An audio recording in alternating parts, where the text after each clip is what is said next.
आई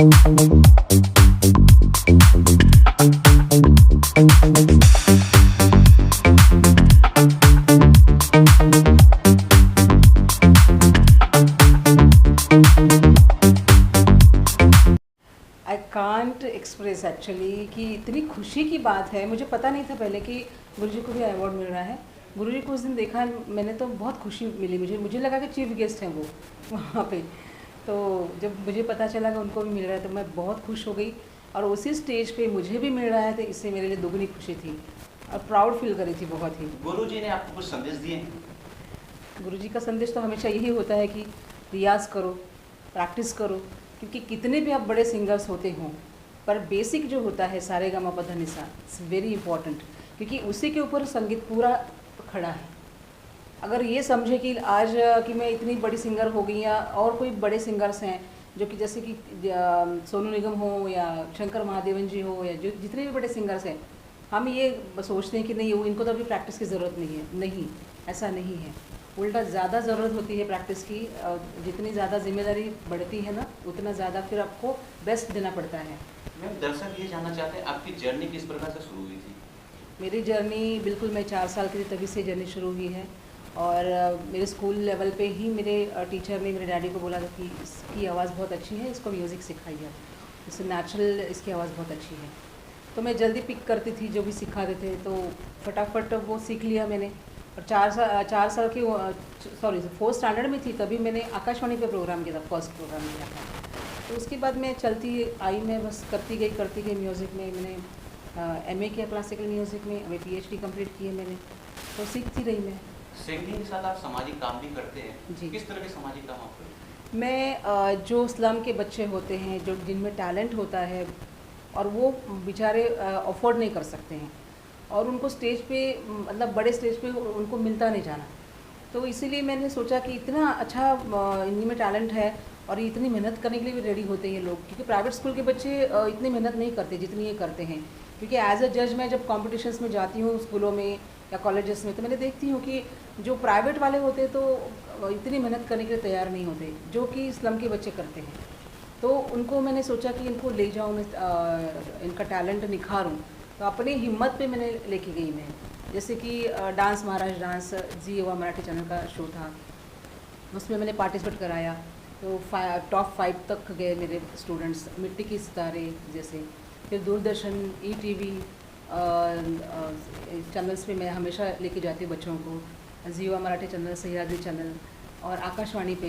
तो सारे बच्चे मेरे कॉम्पिटिशन्स में जाते हैं, रियलिटी शोज़ में जाते हैं और विनर भी होते हैं, तो खुशी मिलती है। जो स्लम एरिया के जो बच्चे होते हैं उनके माँ बाप को आप किस प्रकार से कन्विंस कर देते हैं कि भाई ये फ्यूचर है और ये आगे जाके का भविष्य भी अच्छा होगा? बिल्कुल बिल्कुल, कन्विंस करना तो बहुत स्टार्टिंग में तो बहुत मुश्किल था। उनके बार बार लिटरली रात के 2-2 बजे तक उनको कॉल करती थी मैं, उनको कन्विंस करती थी कि नहीं ये आपके बच्चों का बहुत नाम होगा। तो जब उन्होंने देखा कि वाकई फर्स्ट राउंड जब गए बच्चे, जब टीवी पे बच्चों को देखने लगे, तो लिटरली मतलब इतने खुश हो गए कि कुछ पेरेंट्स तो मेरे आके पैर छूने लगे।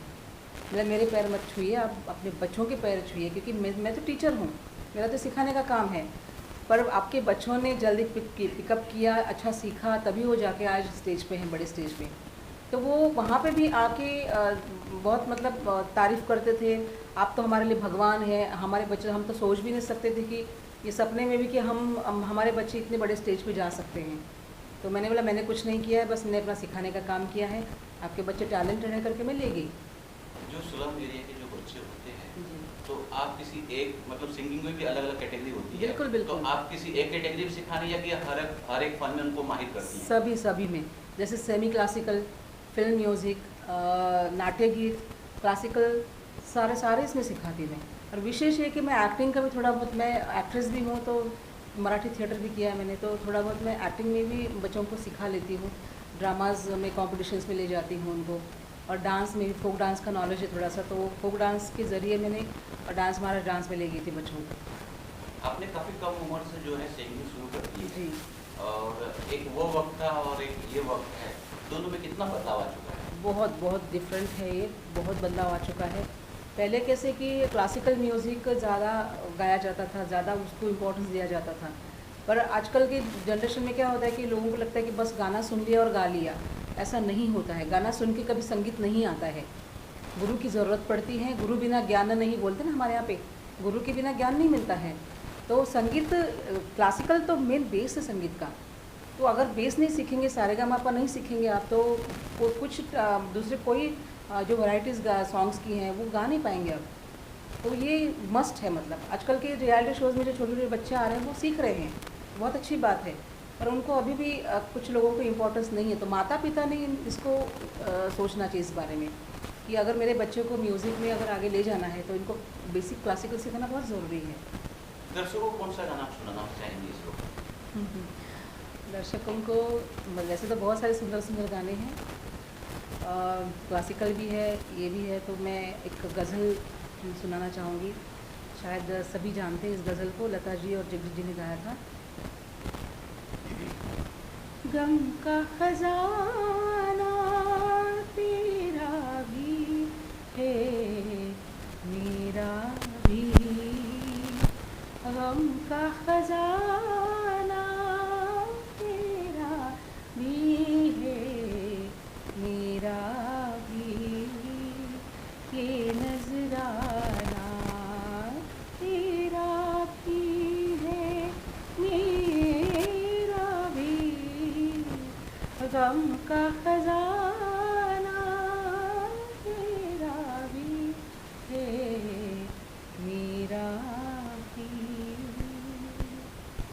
नए जो लड़के जो सिंगिंग सीखना चाह रहे हैं जी। या सिंगिंग कर रहे हैं, उन लोगों को क्या संदेश देना चाहिए? मैं उन लोगों को यही संदेश देना चाहूँगी कि सिर्फ सॉन्ग्स सुन के संगीत नहीं आता है, सबने बेसिक सीखना बहुत ज़रूरी है। Sa re ga ma pa is must. Classical basic जो रागाज़ हैं वो सीखना बहुत ज़रूरी है। अगर रागाज़ का नॉलेज हो आपको तो कोई भी सॉन्ग गाने के लिए कठिन नहीं जाएगा और आप फ्लुएंटली गाएंगे। नॉलेज होना बहुत ज़रूरी है क्योंकि कोई भी सॉन्ग जो होते हैं किसी रागाज़ बेस पे ही होते हैं सॉन्ग्स, और ओल्ड सॉन्ग्स तो प्योर रागाज़ पे होते थे। इसलिए आज ओल्ड इज़ गोल्ड क्यों बोलते हैं कि ओल्ड सॉन्ग्स अभी भी आज के जनरेशन गा रहा है। आजकल के गाने कितने लोगों के ध्यान में रहते हैं मुझे बताइए। अभी फिल्म रिलीज़ हुई, कुछ दिन गाने चलते हैं फिर भूल जाते हैं, पर वही ओल्ड सॉन्ग्स देखिए आज भी लता जी के, आशा जी के, रफ़ी जी के, किशोर दास जी के, सबके गाने आज भी गाए जाते हैं। एवरी प्रोग्राम से इसी गानों को ज़्यादा गाया जाता है। ये नहीं, मैं ये नहीं कह रही हूँ कि नए सॉन्ग्स अच्छे नहीं, कुछ सॉन्ग्स अच्छे भी हैं जो कि अच्छे म्यूज़िक डायरेक्टर, जो अच्छे लिरिसिस्ट हैं, लिखते हैं, अच्छी म्यूज़िक डायरेक्शन भी देते हैं। कुछ गाने ऐसे हैं कि जो नए जनरेशन को बिगाड़ रहे हैं। तो लिरिक्स मेन है कि अच्छे लिखने चाहिए।